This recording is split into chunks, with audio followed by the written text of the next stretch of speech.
स्वागत है आपका हमारे channel POB horror official channel में। आज हम अपनी कहानी को आगे जारी रखते लाए हैं इस कहानी का 5वां पार्ट। अगर आप पहली बार यह कहानी सुन रहे हैं तो शुरुआत के पार्ट जरूर सुने, जिससे आपको इस कहानी में क्या चल रहा है पता चल सके।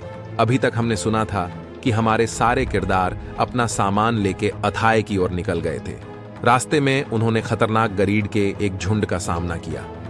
अब आगे क्या होगा जानते हैं, तो आप अपने ईयरफोन हेडफोन लगा लें। चलते हैं हमारी इस कहानी के सफर में।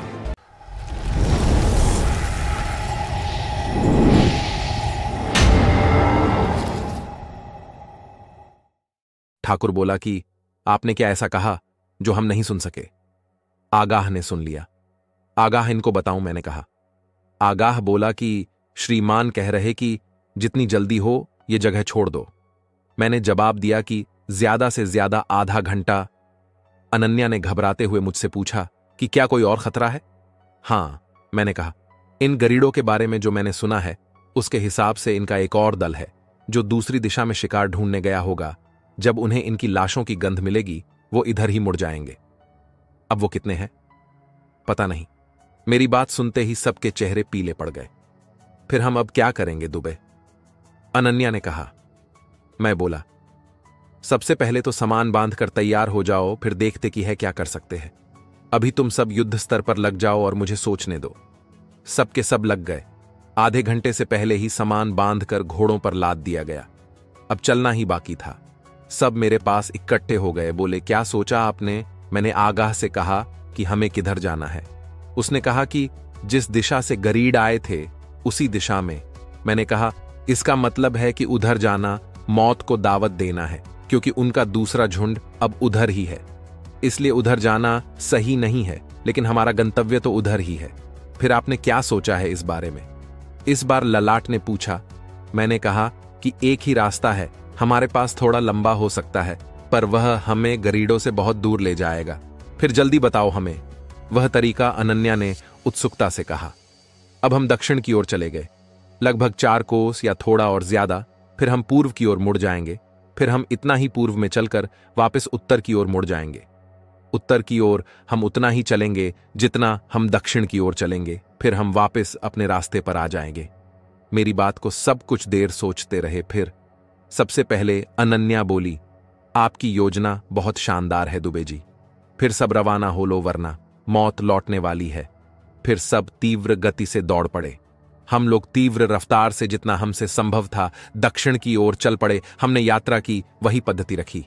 ठाकुर, नीला और ललाट आगे की पंक्ति में और मैं, अनन्या और आगाह पीछे की पंक्ति में। घोड़े तीव्र रफ्तार में चल रहे थे। शायद वो भी समस्या को समझ गए होंगे। लगातार चलते रहने के कारण हम दिन के 12 बजते बजते 4 कोस से ज्यादा चल चुके थे। अब लोग थकने लगे थे, पर कोई जाहिर नहीं कर रहे थे। मैंने कहा, साथियों, मैं समझ रहा हूं कि हम में से लगभग सब थक चुके हैं। दोपहर होने वाली है, इसलिए सबको भूख भी लगी होगी। लेकिन मैं चाहता हूं कि हम 2 घंटे पूर्व की ओर और चल लें। फिर हम कहीं रुककर आराम करेंगे और वहीं पर भोजन करेंगे। ये मैं हमारी सुरक्षा की दृष्टि से मैं कह रहा हूं। अब हम गरीडों की जद से बाहर आ चुके हैं, इसलिए अब बस हमें थोड़ी हिम्मत की ओर आवश्यकता है। मेरी बात का सब पर असर हुआ और वो पूर्व की ओर घूम पड़े। यह इलाका थोड़ा ऊंचा नीचा पठार वाला था। यहां दूर दूर तक सिर्फ घास ही घास थी। अब फिर से सब पूर्व की ओर उसी ताकत से चल पड़े। घोड़े बड़े हिम्मती थे, वो उसी लय में दौड़ रहे थे। अब हम बात करते हुए दौड़े जा रहे थे। लगभग 2 घंटे और चलने के बाद हम एक जंगली क्षेत्र में पहुंच गए। ये बहुत घना जंगल नहीं था, पर हरियाली से भरा हुआ था। मैंने सबको रुकने को कहा और कहा कि यहां हम लगभग 1 घंटा रुकेंगे, फिर हम यहां से रवाना होंगे। मैंने आगाह को कहा, हम सिर्फ तिरपाल को खोलकर बिछाएंगे और जिस घोड़े पर खाने का सामान है बस उसी का सामान हम खोलेंगे। ठीक है श्रीमान, आगाह ने कहा। फिर वह अपने आदमियों के साथ भोजन की तैयारी में लग गए और हम लोग तिरपाल पर आराम करने के लिए बैठ गए। मैंने सबको पास बुलाया और कहा कि सब एक बात अच्छी तरह गांठ बांध लो कि इस राह में खतरे बहुत है, इसलिए आप लोग भय शब्द को मन से निकाल फेंको और प्रसन्न रहा करो। जब आप नदी में हो तो आप पानी से बच नहीं सकते। पानी हर पल तुम्हारे साथ रहेगा। फिर हमारे पास एक ही रास्ता बचता है, वह है आराम से तैरते रहो, फिर वही पानी हमें सुखद लगेगा। मैंने देखा कि उन लोगों पर मेरी बात का बहुत अच्छा प्रभाव पड़ रहा था। अनन्या बोली, दुबे, आप एक बेहतर सेनापति हो। तुम्हारी सेना कभी भी हार नहीं सकती। तुम अपनी बातों से पत्थर में भी जान भर देते हो। पहले मुझे थोड़ा भय लग रहा था, पर अब तुम्हारी बात से डर कम हो गया। हम बात कर रहे थे, इतने में आगाह ने खाना बना लिया था। वो बोला, श्रीमान, सब हाथ मुंह धो ले, मैं भोजन परोसता हूं। आगाह ने सबको भोजन परोस दिया, फिर सब भोजन खाने लगे। खाने के बाद हम लोग आराम करने लगे। मैंने उनको यह भी समझा दिया कि हम जिस रास्ते पर है उसमें हर पल एक मौत रास्ते में खड़ी मिलेगी, इसीलिए आने वाले से उसी समय हम लड़ेंगे। जब वो सामने आ जाएगा तब तक हर व्यक्ति मस्त रहे। दूसरी बात, जब तक मैं आप लोगों के साथ हूं तो पहला वार मैं ही झेलूंगा। सब मेरी बात से काफी संयत हो गए। अनन्या ने कहा कि दुबे, तुम हमारे सेनापति हो, हमें तुम पर पूरा भरोसा है, इसलिए हम अब भयभीत नहीं होएंगे। ठीक है दोस्तों, अब सब तैयार हो जाओ, हमें अभी निकलना है। मैं चाहता हूं कि हम शाम होने से पहले अपने पुराने रास्ते को वापस पकड़ लें। सबने कहा, ठीक है, हम सब कोशिश करते हैं। फिर हम वहां से रवाना हो गए। घोड़ों की रफ्तार काफी तेज रखी गई। हमने 1 घंटे में वापस उतनी दूरी तय कर ली जितनी हम चाहते थे। फिर हम उत्तर की ओर मुड़ गए। सूर्य के ढलने के 1 घंटे पूर्व हम सही जगह पर पहुंच गए। मैंने सबको रोकने के लिए कहा।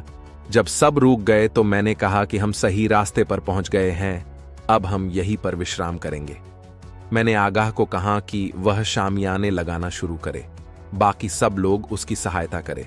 सब शामियाना लगाने में लग गए। मैं अनन्या से बोला, आओ इन्हें शामियाना लगाने दो, हम इस क्षेत्र का निरीक्षण कर लेते हैं। वह क्षेत्र पलाश के पेड़ों से अटा पड़ा था। इक्का दुक्का पेड़ और किसी जाति का थे। मैं पास ही एक ऊंचे पलाश के पेड़ पर चढ़ गया, यह देखने के लिए कि आसपास का इलाका कैसा है। उधर वो शिविर लगाने में जुटे थे। मैंने दूर तक निगाह दौड़ाई, पर दूर तक मुझे कुछ नहीं दिखाई पड़ा, केवल पेड़ों के। इसी तरह मैंने हर दिशा में निगाह दौड़ाई, हर तरफ सब सही लगा। फिर मैं उतरकर नीचे आया। अनन्या ने पूछा, क्या लगा आपको? सब सही लग रहा है अभी? दूर दूर तक कोई ऐसा जानवर भी नहीं दिखा जो खतरनाक हो। लगता है आज की रात हम आराम से सोएंगे। हम जब शामियाने के पास पहुंचे तो देखा वो सब सही तरह लगा चुके थे। मैंने उन्हें कहा कि पिछले शिविर की भांति इस शिविर के चारों ओर वैसे ही अलाव लगाया जाएगा और ऐसे ही हम पहरा देंगे। आगाह और उसके साथ ही खाने की तैयारी में लग गए। सब थके हुए थे, इसलिए सब खाना खाने के बाद अपने अपने शिविर में चले गए। अब ठाकुर और नीला पहरे पर थे। उन्होंने सारे अलाव जला दिए और मुस्तैदी से पहरा देने लगे। हम सब थके हुए थे। खाना खाने के बाद ठाकुर और नीला तो अपनी बारी के हिसाब से पहरे पर चले गए। मैं अपने शिविर में चला गया। बाकी सब अपने शिविर में चले गए। सब थके होने के कारण सोने लगे। मुझे भी थकान थी, पर नींद कोसों दूर थी। मैं करवटें बदलता रहा। आज भी मुझे किसी खतरे का संकेत लग रहा था, पर मुझे दूर दूर तक कोई भी खतरा दिखा नहीं। मैं वैसे शराब कभी पीता नहीं था, पर आज न जाने क्यों मैं सारे नियम ताक पर रख पीने की इच्छा महसूस कर रहा था। वैसे यह सुरा ऐसा नहीं, मैंने कभी पी नहीं, पर मैं कभी इसका आदी नहीं रहा। आज पता नहीं थकान ने मुझे परेशान कर रखा था। मैं उठकर बाहर आया तो देखा कि अनन्या मेरे शिविर के दरवाजे पर खड़ी थी। मैं उसे देखकर चौंक गया। बोला, कैसे अनन्या, कोई परेशानी तो नहीं है? नहीं दुबे, बस नींद नहीं आ रही थी, इसलिए बाहर निकली थी। देखा तुम्हारे शिविर में प्रकाश है, इसलिए सोचा देखूं आप अभी तक क्यों नहीं सोए। अनन्या, थकान तो मुझे बहुत है, पर पता नहीं मुझे नींद क्यों नहीं आ रही, इसलिए मैं बाहर घूमने निकल आया। आप आज चिंतित लग रहे हो। अनन्या, तुम थोड़ी देर यहीं ठहरो, मैं अभी आया, फिर मैं तुमसे बात करता हूं। अनन्या को वहीं छोड़कर मैं सीधे आगाह के शिविर में पहुंचा। ललाट तो गहरी नींद में था, पर आगाह जग रहा था। उसने जैसे ही मेरे पांवों की आहट सुनी, उठकर बैठ गया। उसने पूछा, कौन है? मैंने बताया कि मैं दुबे। क्या बात है श्रीमान, कोई बात हुई है क्या? नहीं दोस्त, मैं तुमसे एक उम्दा सुरा का मटका लेने आया हूं। आप यहीं पर रुकिए, मैं लेकर आया। फिर वह थोड़ी देर में एक मटका सुरा ले आया और बोला, श्रीमान, यह बहुत ही उम्दा सुरा है, ज्यादा नशा नहीं होता, पर थकान जल्दी खत्म हो जाती है। ठीक है, अब तुम आराम करो, मैं जा रहा हूं। मैं सुरा लेकर सीधा अपने शिविर में पहुंचा। अनन्या, वहीं खड़ी थी। मेरे हाथ में मटका देखकर वह बोली, ये क्या है दुबे? आओ, अंदर आ जाओ। वह भीतर आ गई। अब बताऊं क्या हुआ? अनन्या, आज मुझे नींद नहीं आ रही थी, सोचा कि थोड़ी सुरा पीऊं, बस इसलिए ये लेकर आया हूं। ये बहुत ही उम्दा है। लेकिन आप कब सुरा पीते हो? ये सही नहीं है, तुम सही कहती हो, पर आज मेरा मन कह रहा कि थोड़ी सी पी लूं। आज अचानक क्या हुआ तुमको दुबे, जो बच्चों की तरह बात कर रहे हो? बस ऐसे ही अनन्या, आज मेरा मन जाने क्यों बेचैन सा हो रहा है। देखो, मैं तुम्हें यह पीने नहीं दूंगी। अच्छा है मैं समय पर आ गई, वरना तुम पी लेते। आओ, मेरी गोद में सिर रख लो, मैं थोड़ा सहला देती हूं, तुम्हें नींद आ जाएगी। फिर उसने जबरदस्ती मेरा सिर अपने गोद में रख लिया। उसकी गोद में लेटने के बाद उसने मेरे बालों में अपनी उंगलियां घुमानी शुरू की। मुझे अब थोड़ा आराम आने लगा था। उसने पूछा कि आखिर ऐसा क्या हुआ जो तुम्हारे जैसे महाबली को इतना परेशान होना पड़ा? मैंने कहा, अनन्या, कुछ ऐसी समस्या होती है जिनको आप किसी से बता नहीं सकते। क्या आप मुझे अपना नहीं समझते? तुम्हें अनन्या, तुम तो मेरी जान हो। जब जान समझते हो तो बताओ।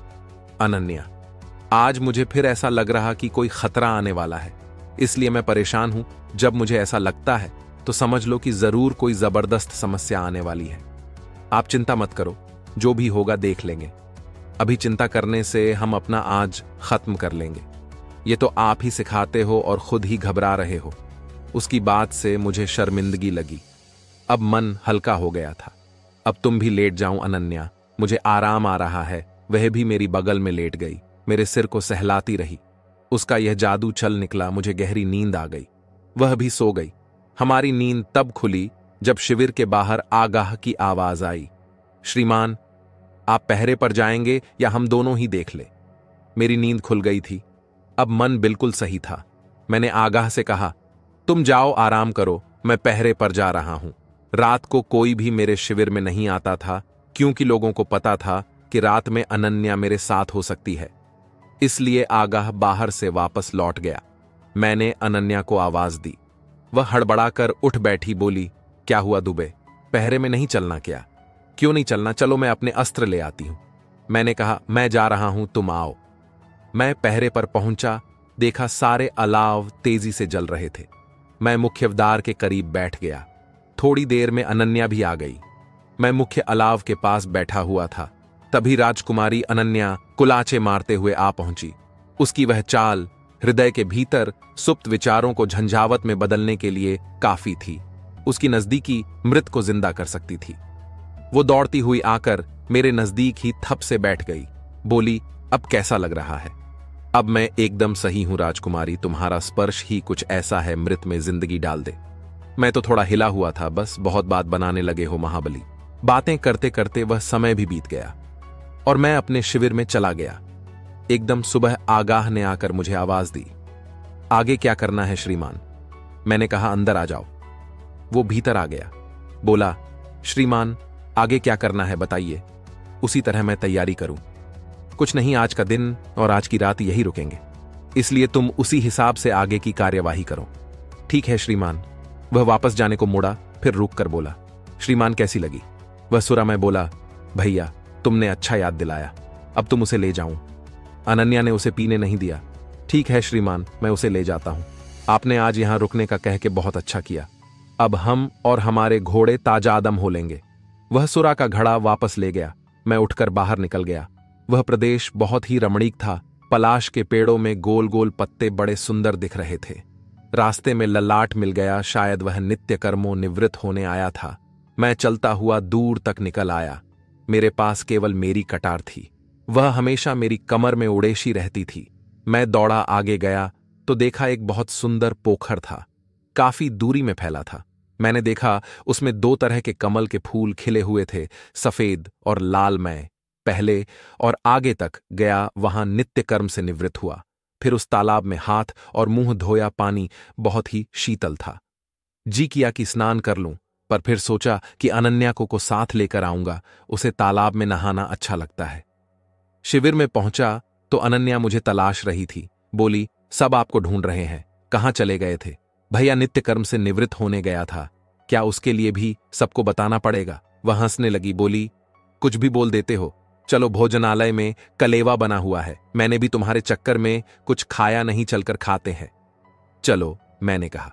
फिर हम दोनों भोजनालय में जाकर बैठ गए। आगाह हमारी प्रतीक्षा कर रहा था। उसने 2 गिलासों में एक बहुत ही उम्दा गुलाबी रंग का शरबत और हलवा हमें परोसा।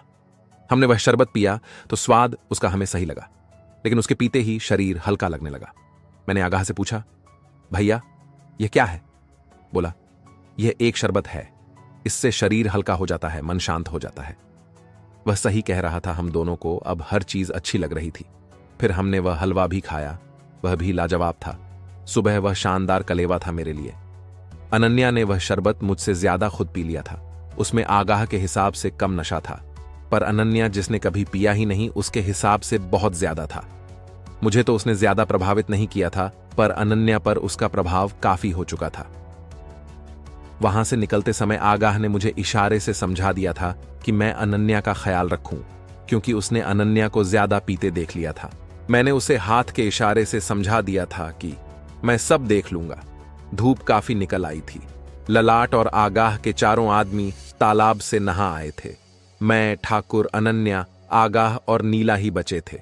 मैंने ठाकुर से पूछा कि नहाने चलोगे? तो वह बोला, दुबे तुम नहा आओ, फिर मैं और नीला नहा लेंगे, अभी मेरा आराम करने का मन है। फिर मैंने अनन्या से कहा कि वह अपने कपड़े ले ले, हम चलते हैं तालाब में नहाने। वह बोली, ठीक है, मैं कपड़े लेकर आती हूं, तुम यही रुको। मैं वहीं खड़ा हो गया। वह थोड़ी देर में अपने वस्त्र ले आई। मैंने कहा कि तुम्हारे वस्त्र, मुझे पकड़ाकर अपने अस्त्र और ले आओ। उसने अनमने मन से कहा कि क्या हथियारों की जरूरत पड़ सकती है? क्यों नहीं राजकुमारी, यह क्षेत्र कोई हमारा जाना पहचाना तो है नहीं, कभी भी कोई संकट आ सकता है। वह फिर वापस जाकर मेरे और अपने हथियार उठा लाई। तभी मैंने लल्लाट को आवाज दी। वह अपने शिविर से निकलकर मेरे पास आया। हाँ श्रीमान, आपने मुझे याद किया। हाँ दोस्त, मैं नहाने जा रहा हूं, अनन्या के साथ थोड़ा समय लग सकता है। तुम्हारे लिए निर्देश है कि तुम चौकन्ने रहना। यह एक अपरिचित जगह है, यहां कभी भी खतरा आ सकता है। यदि तुम्हें खतरा महसूस हो तो कोयल की आवाज में हमें सावधान करना। यदि कोई खतरा न आए तो कोई बात नहीं। वो बोला, आप श्रीमान निश्चिंत हो जाइए, कोई भी बात होगी तो मैं आपको सूचित कर दूंगा। एक बात और ललाट, यहां पर मौजूद सबके जवाबदार तुम ही हो, इसलिए सबको सावधान भी तुम ही करोगे। ललाट ने कहा, ठीक है श्रीमान। फिर मैं और अनन्या नहाने के लिए तालाब पर चले गए।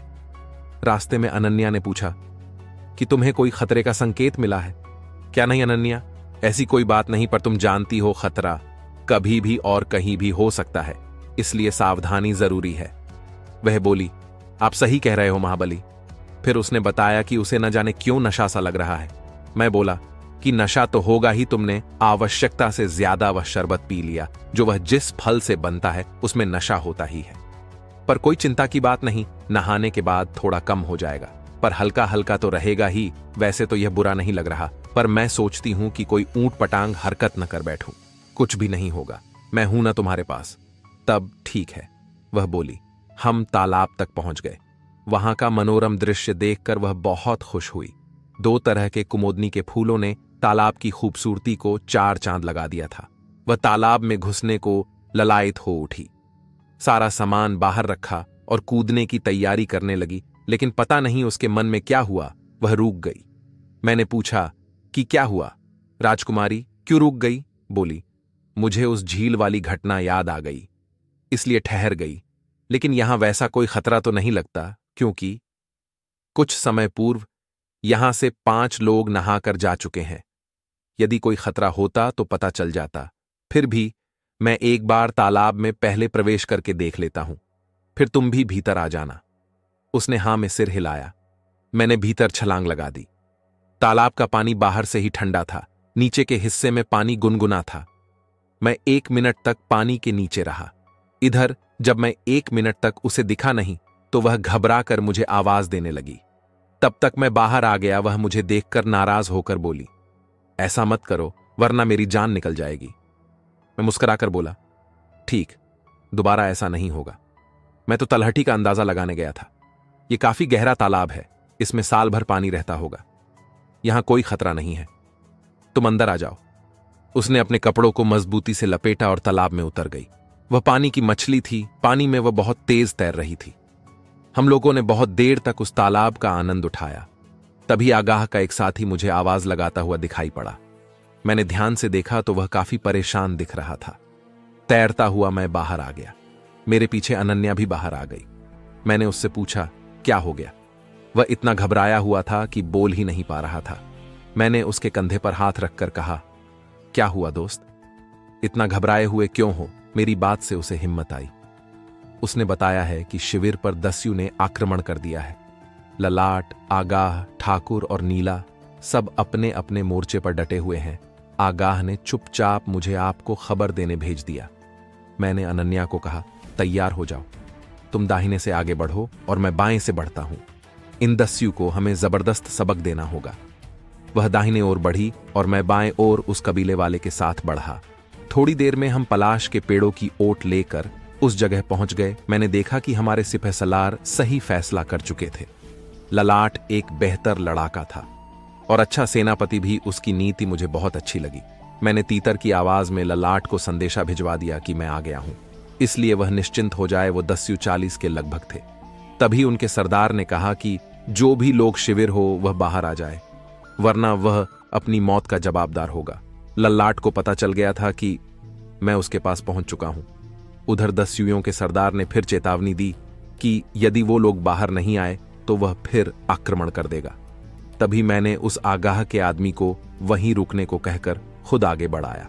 मैंने अपना धनुष उसको पकड़ा दिया। बोला, जब जरूरत हो तभी तीर चलाना। उसने हां में सिर हिलाया। फिर मैं पलाश की ओट से बाहर आ गया। अब मैं एक खुला युद्ध करने वाला था। मैंने अपनी तलवार अपने दाहिने हाथ में ले ली, फिर उनके बिल्कुल सामने आ गया। उधर ठाकुर ने नीला से कहा कि यह दुबे पता नहीं क्या करना चाहता है। अकेले ही उनके सामने आ गया। ये दस्यु लगभग 40 है। पता नहीं यह क्या सोचकर बाहर आया। ललाट ने कहा, श्रीमान ठाकुर, महाबली का हर एक कदम बहुत सोचा समझा हुआ होता है, इसलिए आप भयभीत न हो। मुझे देखते ही दस्यु का सरदार चौंक उठा। उसे हैरत हुई कि यह व्यक्ति, जिसने सिर्फ अधोवस्त्र ही धारण कर रखा है और लगता है जैसे अब भी नहाकर आया हो, कहां से आ टपका। उसने मुझसे पूछा, तू कौन है, बता मुझे। इस तरह बिना भय के हमारी ओर बढ़ रहा है। मैंने कहा, वो डाकुओं के सरदार सुन, तू मुझे कोई मूर्ख लग रहा है। तूने बिना सोचे समझे हम पर आक्रमण कर दिया। तुझे सोचना चाहिए था कि हम कितने आदमी हैं तब आक्रमण करता। वह मेरी बात सुनकर कुछ सोचने लगा। बोला, कितने आदमी हो बताओ। मैंने कहा, 200 आदमी, पर यहां तो कुल 10-12 आदमी ही दिख रहे हैं। बाकी कहां गए? यह सवाल तूने सही पूछा है। 100 आदमी तालाब में नहा रहे हैं जो अभी पहुंचने वाले हैं, और आदमी पीछे रुके हुए थे। बस कुछ पल में यही पहुंचने वाले हैं। अब तू सोच तेरा क्या हश्र होगा। वह जोर से हंसा और बोला, तू जोरावर को मूर्ख बनाना चाहता है। मैं तेरे झांसे में आने वाला नहीं हूं। ठीक है जोरावर, ये तेरी अपनी सोच है, इसलिए तू कुछ भी सोच सकता है। चल फिर तू आ, मुझसे 2-2 हाथ कर ले, तब तुझे अपने आप भरोसा हो जाएगा। ठीक है, तुझे मरने का इतना ही शौक है तो पहले मैं तुझे ही यमलोक भेज दूं, फिर बाकी तेरे साथियों को भी भेजूंगा। लगता जोरावर तू अपनी इस सेना पर ज्यादा भरोसा करता है, तो ठीक है, आ जा तू। तेरी इस सेना और तेरे लिए मैं ही काफी हूं। जोरावर को मेरी बात पर अपनी हेठी लगी। बोला, मैं अकेला ही तुझे मारूंगा, मेरा कोई भी दस्यु आगे नहीं आएगा। लेकिन तू फिर भी मेरे बराबरी का नहीं है। जोरावर, मैं सोच रहा था कि तू अपनी सेना के साथ मुझसे लड़ेगा, लेकिन तुझ अकेले पे तो मेरा एक सेनापति ही भारी होगा। तू ठहर, मैं उसे आवाज देता हूं। फिर मैंने तेज आवाज में पुकारा, ललाट। मेरी आवाज सुनते ही ललाट शिविर से बाहर आ गया। वह जोरावर से किसी भी चीज में कम नहीं लग रहा था। मैं जानता था कि ललाट क्या है। ललाट को देखते ही जोरावर सचेत हो गया।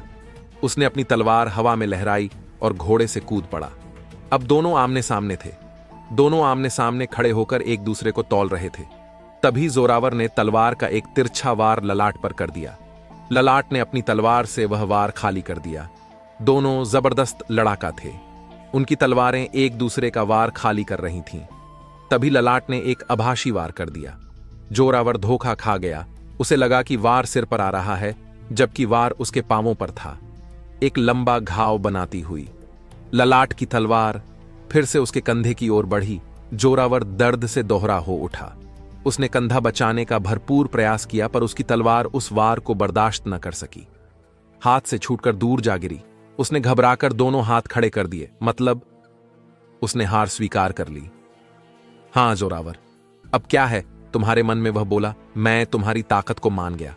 मुझे कोई साधारण व्यक्ति नहीं हरा सकता था।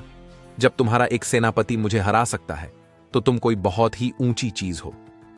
अब मैं फैसला आप पर छोड़ता, जो भी आप कहेंगे मैं वही मान लूंगा। ठीक है जोरावर, जब तुमने फैसला मुझ पर डाल दिया है तो मैं चाहता हूं कि तुम मेरे मित्र बन जाओ। वह मेरे फैसले से हैरान था। बोला, क्या वास्तव में आप मुझसे मित्रता करना चाहते हो? हां जोरावर, मैं आज से तुम्हारा मित्र हूं। आपने मुझ जैसे हत्यारे को अपना मित्र बनाकर मुझे मान दिया है, इसलिए जब भी मेरी जरूरत पड़े मुझे बेहिचक बताना। मैं तुम्हारे लिए अपनी जान भी दे सकता। इसी क्षेत्र में रहता हूं। मैंने उसे कंधों से पकड़कर उठाया, फिर अपने गले लगा लिया। बोला, जोरावर, जब तुम्हें मेरी जरूरत पड़े तो मुझे याद करना। मैं अथाह में मिलूंगा। हां, जानता भाई अथाह को, लेकिन वहां तो दुर्मुख नाम का कोई आताताई राज करता है। हां दोस्त, मैं उसी दुर्मुख को सबक सिखाने जा रहा हूं। तब तो भाई मुझे जरूर बुलाना। वह नगर कभी मेरा हुआ करता था, आज उसकी के कारण हम दस्यु बने फिर रहे हैं। मतलब तुम कभी अथाह के नागरिक हुआ करते थे। हां भाई, दुर्मुख से बचने के लिए हम इन वनों में भटक रहे। हम कोई पैदाइशी दस्यु नहीं। मैंने अनन्या को आवाज दी। उसने तब तक अपने कपड़े सलीके से कर लिए थे। वह सामने आई। जोरावर ने पहचान लिया। वह अनन्या के कदमों में झुक गया। बोला, राजकुमारी, हमने आपको कहाँ नहीं तलाशा, पर आप जब नहीं मिली तो हमें लगा आप किसी दूसरे राज्य में चली गई। पर आज आपको देखकर मैं बहुत खुश हुआ। उसने अपने आदमियों को कहा, दोस्तों, यह है हमारी राजकुमारी। सारे लोग अपने घोड़ों से उतर गए और अनन्या के सामने सारे घुटनों के बल बैठ गए। अब रात होने को हो आई। सब अपने शिविर में आराम करने चले गए। मैं आराम से अपने शिविर में लेटा हुआ था। अभी अथाह बहुत ही दूर था, पर वहां पहुंचने से पहले समस्याएं बढ़ने लगी थीं। पर यह समस्याएं तो मेरी दोस्त थीं। अगर ये ना आए तो जिंदगी बेजार होने लगती है। ये दोस्त ही नहीं, अनन्या की तरह मेरी महबूबा थी। अब रक्त तो मेरे लिए बदन पर लगाने वाला इत्र हो गया था। मेरी बनाई यह योजना अगर कामयाब रही तो मैं उस शैतान को उसके ही महल में घुसकर मार डालूंगा। मुझे बस कुछ लोगों को ही मारना पड़ेगा बस। दुर्मुख समझ नहीं रहा था कि उसकी मौत बिल्कुल करीब है। मैं अभी विचारों की भूलभुलैया में घूम रहा था, तभी मेरे शिविर में राजकुमारी अनन्या ने प्रवेश करके मुझे उससे बाहर खींच लिया। महाबली, आप किस चिंता में हो, बताओ मुझे। आओ राजकुमारी। क्या नींद नहीं आ रही तुम्हें? ऐसी बात नहीं, महाबली पर सोचा चलूं, तुम्हारे पास बैठकर बात करूं। ये तुमने सही किया, मैं अकेला परेशान था। अब तुम आ गई हो तो मन को सुकून मिलेगा। अनन्या, कभी कभी यह युद्ध मुझे बेसुकून करने लगते हैं, जबकि मैं इनका शौकीन हूं। ऐसी परिस्थिति में मेरे मन में उकताहट बढ़ने लगती है, तो इस उकताहट से दो ही चीज मुझे आराम देती है, एक तुम और दूसरी है नींद। बस इन दोनों के अतिरिक्त कोई और मुझे सुकून नहीं दे पाता। थोड़ी देर में मुझे भी नींद ने अपने आगोश में ले लिया। मेरी आंख खुली तो देखा चारों ओर उजाला हो चुका है। अनन्या अभी भी सो रही थी। मैं उठकर बाहर आया तो देखा मेरे शिविर को छोड़कर बाकी सब खोलकर बांधे जा चुके थे। सारा सामान बांधकर घोड़ों पर लादा जा चुका था। बाकी सारे लोग नहा धोकर तैयार हो चुके थे। बस हम दोनों ही बाकी थे। सूरज ऊपर तक चढ़ आया था। तभी आगाह मेरे करीब आकर मुझसे बोला, श्रीमान, आप नहा ले और नाश्ता कर ले तो हम आगे के सफर के लिए प्रस्थान करें। नीला तब तक अनन्या को जगा चुकी थी। फिर उसी शिविर में हम दोनों ने बारी बारी से स्नान किया। नए वस्त्र धारण करने के उपरांत हम सब ने सुबह का नाश्ता किया। नाश्ते के तुरंत बाद आगाह ने अपने आदमियों की सहायता से मेरा शिविर भी बांधकर घोड़ों पर लाद दिया। फिर वह मेरे करीब आकर खड़ा हो गया। वह इस प्रतीक्षा में था कि मेरी अगली योजना क्या है। ठीक है आगाह, अब हम यहां से कूच करेंगे। मैंने आगाह से कहा, हमारा अगला पड़ाव कोई ऐसा नगर होगा जहां पर हम अपने अगले चरण की भूमिका के लिए सामान खरीदेंगे। ठीक है सरदार, कहकर वह और उसके लोग अपने अपने घोड़ों पर चढ़ गए। फिर अगली कतार में मैं और अनन्या, मध्य कतार में सामान के साथ ललाट और पीछे की पंक्ति में ठाकुर, नीला, आगाह और उसके आदमी थे। अभी ज्यादा गर्मी नहीं हुई थी, इसलिए घोड़ों की रफ्तार तेज थी। हम लोग तेज रफ्तार में चलते रहे। 3 घड़ी चलने के बाद धूप तेज हो गई और भूख भी बढ़ गई। मैंने अपने घोड़े को पीछे करते हुए आगाह को कहा कि जल्दी हम सही जगह देखकर आराम करेंगे, क्योंकि धूप और भूख दोनों बढ़ गई है। ठीक है श्रीमान, आगाह ने कहा। हम थोड़ी देर चले होंगे कि हमें एक नदी दिखाई पड़ी। वह एक विशाल नदी थी। मैंने अनन्या की ओर देखा। वह समझ गई कि मैं क्या जानना चाहता हूं। वह इस क्षेत्र की भौगोलिक स्थिति से भली भांति परिचित थी। बोली, यह नदी हमारे आराम के लिए बेहतर जगह है। यह हमारे मार्ग की बाधा नहीं है। हमें इसके साथ साथ चलना होगा, तब हम अथाह के एक बड़े नगर आजाल पहुंच जाएंगे। आजाल बहुत ही विशाल नगर है। यह अथाह की औद्योगिक नगरी है। यहां सब सामान उपलब्ध हो सकता है। ठीक है, हम यहीं आराम करेंगे, मैंने सबको कहा। सब एक जगह एकत्र हो गए जहां ज्यादा छाव थी। वह एक विशाल वटवृक्ष था। सब अपने अपने घोड़ों से उतर गए। नदी का तट वटवृक्ष से मात्र 10 कदम दूर था।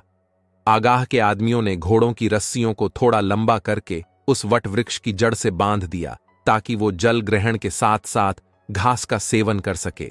फिर वो लोग खाना बनाने में लग गए। आगाह ने उस पेड़ के नीचे सफाई करके लंबा तिरपाल बिछा दिया। सब उस पर बैठकर सुस्ताने लगे। ललाट को झपकी आ रही थी, इसलिए मैंने उसे तब तक सोने को कहा जब तक भोजन नहीं बन जाता। ठाकुर और नीला बोले कि हम जाकर करीब से नदी को देखकर आते हैं।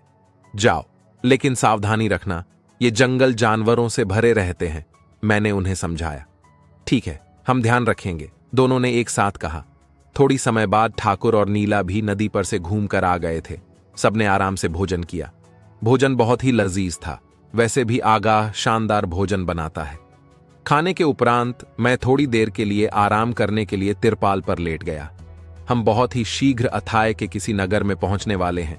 फिर आगाह ने सब तामझाम कसा और हम उस जगह से रवाना हो गए। हम वहां से लगभग आधे पहर चलने के बाद आगार पहुंच गए। आगार बहुत ही खूबसूरत शहर था। अनन्या वहां पहुंचकर थोड़ा भावुक हो उठी। क्या हुआ राजकुमारी, मैंने पूछा। बस कुछ नहीं महाबली, इस शहर में मेरा बहुत आना जाना होता था कभी। इस शहर के उस छोर पर एक बहुत सुंदर झील है। वहां पर बाबा ने एक सुंदर महल बनवा रखा था। हम उस महल में आकर कई कई दिन रहा करते थे। महल के चारों ओर सुंदर बगीचे बने हुए हैं। हमें वह जगह बहुत अच्छी लगती थी। जब हम वहां पर रहने जाते थे तो बाबा और मां के अतिरिक्त कोई और महल का व्यक्ति नहीं आता था। हम वहां पर सरल जिंदगी व्यतीत करते थे, एक आम आदमी की तरह। मां खुद भोजन बनाती थी। कोई सेवक और सेविकाएं नहीं रहते थे। बाबा हमें एहसास करवाते थे कि हम भी साधारण मनुष्य ही हैं। राजा होना हमारा कर्तव्य है। अभी हमें बैठे कुछ समय ही हुआ था, तभी 2 गश्त पर निकले सैनिक हमारे पास आकर खड़े हो गए। उन्होंने हमसे पूछा कि हम कौन हैं और यहां किस मकसद से आए हैं। तब मैंने उन्हें बताया कि हम व्यापारी हैं, व्यापार के मकसद से इस जगह पर आए हैं। हमने इस शहर का बहुत ही नाम सुना था। तब उसने अनन्या और नीला की ओर देखा। दोनों ने लंबा घूंघट निकाल लिया ताकि कोई उन्हें पहचान न ले। वो कुछ पूछते इससे पूर्व मैंने वहां उपस्थित हर व्यक्ति का परिचय उन्हें दे दिया और यह भी बता दिया कि मेरे 2 व्यक्ति किसी अच्छी सराय की जानकारी लेने गए हुए हैं। ऐसा मैंने इसलिए किया कि कहीं ऐसा न हो कि उन्हें हम पर कोई संदेह हो जाए। मेरी बातों से सैनिकों को भरोसा हो गया कि हम एक व्यापारी हैं। वो दोनों सैनिक आगे बढ़ गए। हम अब आगाह और ठाकुर की प्रतीक्षा में थे। दोनों एक अच्छी सराय के प्रबंध में गए थे। हम आपस में बात कर रहे थे, तभी एक अनजान व्यक्ति हमारे पास आया। उसने एक पत्र हमें थमाया और खुद वहीं खड़ा हो गया। पत्र खोलकर बांचा। वह पत्र जोरावर का लिखा हुआ था। यह वही जोरावर था जो एक बार हम पर आक्रमण कर चुका था, लेकिन बाद में जब उसे पता चला कि हम भी स्वतंत्रता सेनानी हैं तो उसने हमसे मित्रता कर ली। जोरावर ने लिखा था, आप लोग इस व्यक्ति के साथ आ जाऊं, बाकी बातें मुलाकात होने पर होंगी। मैंने वह पत्र अनन्या को दिखाया। अनन्या बोली, लगता है जोरावर को हमारी खबर लग चुकी है, इसलिए उसने हमें इस तरह सूचित किया है। हमें बिना किसी भय के इसके साथ चल पड़ना चाहिए। तुम्हारी बात सही है, पर हमें उन दोनों की प्रतीक्षा तो करनी होगी। थोड़ी ही देर में वो दोनों आ गए। उनके चेहरे पर खुशी के भाव देखकर मुझे एहसास हो गया कि उन्हें उनके काम में सफलता मिल गई। वो हमारे पास खुशी खुशी आए और कुछ बोलने वाले थे, तभी एक अजनबी को हमारे पास खड़ा देखकर चुप हो गए। मैंने उन दोनों को बोलने को कहा जो वो बताना चाह रहे थे। वो उस अजनबी के कारण हिचक रहे थे। मैंने उनसे कहा कि वे बेहिचक कह सकते हैं इनके सामने, यह अपने आदमी है। उन्होंने बताया कि उन्होंने एक बहुत सुंदर सराय देखी है जहां लगभग हर तरह की सुविधा है, लेकिन अब हमें इनके साथ चलना है। सब मेरे साथ उसके पीछे पीछे चल पड़े। अभी सूरज ढलने में एक पहर बाकी था। हम लोग भूखे भी थे। हमने बस दोपहर का भोजन ही किया था। वह आदमी हमें गलियों से घुमाता हुआ एक बड़े मकान के दरवाजे पर ले गया। दरवाजे पर एक मजबूत डील डॉल का व्यक्ति खड़ा था, पर उसने हमें कुछ नहीं कहा। दरवाजा खोल दिया। दरवाजे से जुड़ा एक लंबा बरामदा था। बरामदे के खत्म होते ही एक बगीचा था जिसमें तरह तरह के पेड़ और पौधे बड़ी नफासत से लगे हुए थे। अधिकतर पौधे फूलों वाले थे। बसंत का समय होने के कारण फूलों की भरमार थी पौधों पर। अनन्या और नीला को वह बगीचा बहुत पसंद आया। बगीचे के दूसरे छोर पर वैसा ही दरवाजा था जैसा हमने बाहर देखा था। उस पर भी एक प्रहरी खड़ा था। उसने उस व्यक्ति के कहने पर दरवाजा खोल दिया।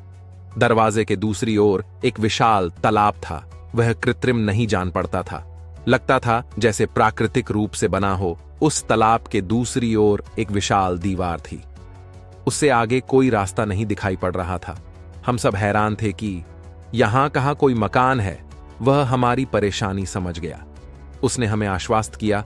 फिर तालाब के किनारे बनी एक औरत की मूर्ति को उसने थोड़ा घुमाया तो तीव्र गड़गड़ाहट की ध्वनि से तालाब का पानी दो भागों में विभक्त हो गया।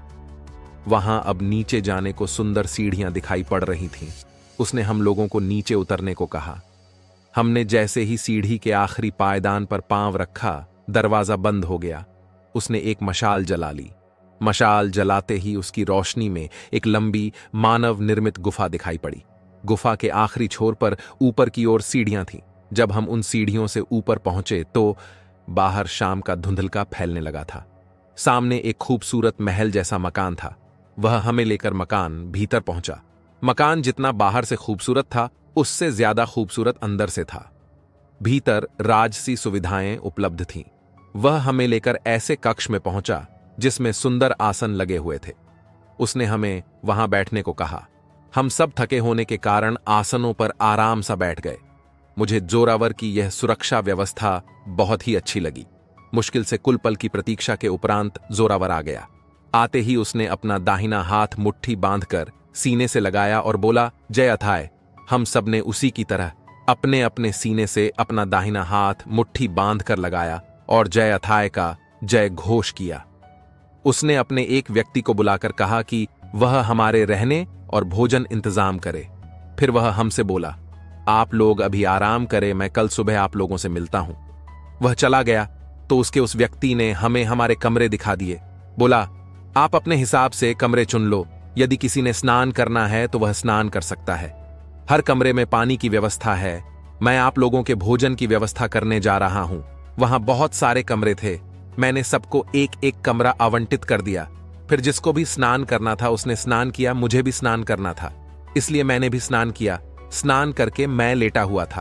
तभी वह व्यक्ति आ गया जिसे जोरावर हमारी खिदमत में लगा रखा था। उसने बताया कि भोजन तैयार है, चलकर सभी भोजन कर लो। हम सब ने भोजन किया। सब थके हुए थे, इसलिए सब आराम करने अपने अपने कमरे में चले गए। मैंने अपने कमरे का दरवाजा धीरे से बंद किया और फिर अपने बिस्तर पर आराम से लेट गया। मुझे लेटे अभी आधी घड़ी भी नहीं हुआ था कि दरवाजे पर किसी की दस्तक हुई। मैंने उठकर दरवाजा खोला तो देखा बाहर अनन्या खड़ी थी। मैं कुछ पूछता, इससे पूर्व वह भीतर घुसकर मेरे बिस्तर पर लेट गई। मैंने घूमकर उससे पूछा कि क्या हुआ, नींद नहीं आ रही तुम्हें?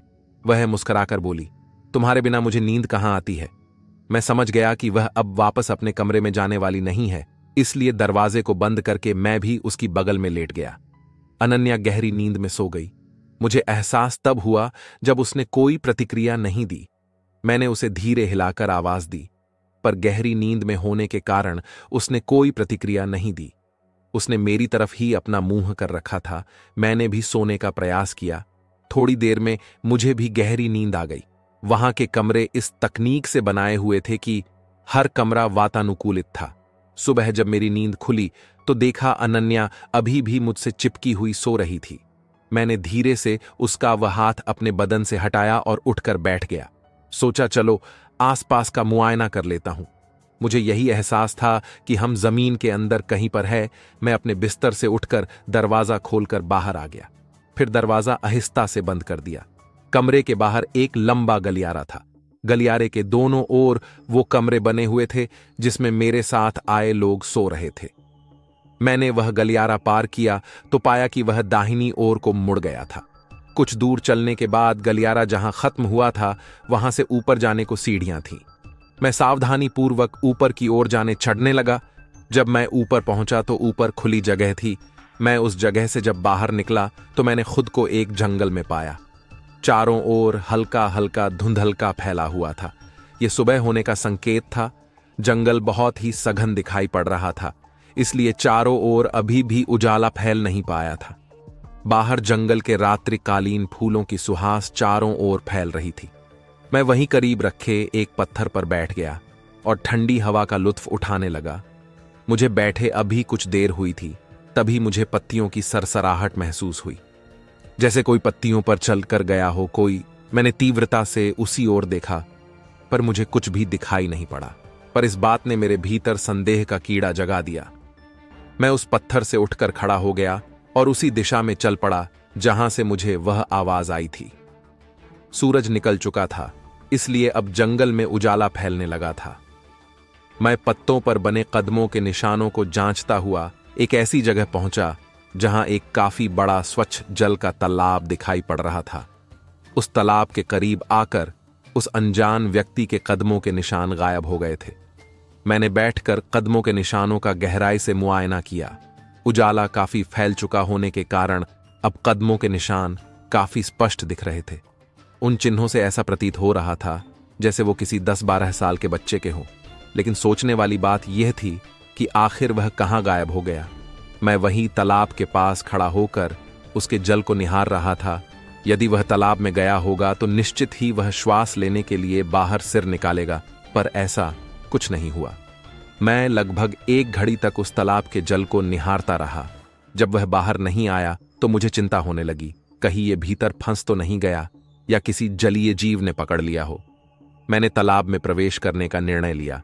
मैंने अपनी कमीज और धोती उतारकर बाहर किनारे पर रख दी। फिर मैं जल में उतर गया। तालाब काफी गहरा मालूम पड़ रहा था। मैंने एक गहरा गोता लगाया, काफी नीचे तक गया, पर मुझे उसकी थाह नजर नहीं आई। मतलब वह तालाब बहुत ही ज्यादा गहरा था। अब मैंने नीचे जाने की जगह खुद को मछलियों की तरह संयत किया और अंदर ही तैरने लगा। मुझे वह तालाब रहस्यमय लग रहा था। थोड़ी देर तैरने के बाद मुझे तालाब के एक छोर पर प्रकाशपुंज दिखाई पड़ा। मतलब तालाब के उस छोर पर जरूर कुछ न कुछ है। मैं तैरता हुआ उसी दिशा में बढ़ चला। जैसे जैसे मैं उस रोशनी के करीब पहुंच रहा था, उजाला बढ़ता ही जा रहा था। जब उस रोशनी के बिल्कुल करीब पहुंच गया तो मैं हैरत से भर उठा। पानी में लालटेन जल रही थी, जो कि असंभव बात थी। मैंने लालटेन की ओर हाथ बढ़ाया तो मेरा हाथ किसी ठोस चीज से टकराकर रुक गया। मैं तुरंत समझ गया कि वह शीशे की बनी दीवार थी। अद्भुत बात थी वह मेरे लिए। मतलब तालाब में किसी ने शीशे की रिहाइश बना रखी थी। अब मुझे उस जगह में प्रवेश करने का अवधार तलाशना था। मैं हाथ से उस शीशे को टटोल रहा था, पर कहीं कोई सुराग नहीं मिला। दिल हुआ कि वापस चलूं, फिर दोबारा आऊंगा, पर मन नहीं माना। दोबारा मैं फिर तलाश में लग गया। फिर एक जगह शीशे में उभार नजर आया। मैंने वह उभार दबा दिया। उस उभार के दबाते ही शीशा एक दिशा में सरकने लगा। मैं थोड़ा आगे बढ़ गया तो सामने फिर वैसा ही शीशा आ गया। मैं वापस घूमता, इससे पहले वह शीशा जो खुला था वापस बंद हो गया। मैं उन 2 शीशे की दीवारों के मध्य फंस गया था। मैंने बाहर वाले शीशे पर अपने मुक्के से जबरदस्त प्रहार किया, पर मेरे मुक्के का उस पर कोई प्रभाव नहीं पड़ा। मुझे श्वास रोके काफी समय हो चुका था, इसलिए अब सांसें उखड़ने लगी थी। मुझे लगा कि आज मेरा समय आ गया है, लेकिन मेरी यह सोच गलत साबित हो गई। दोनों दीवारों के मध्य भरा वह जल रीतने लगा।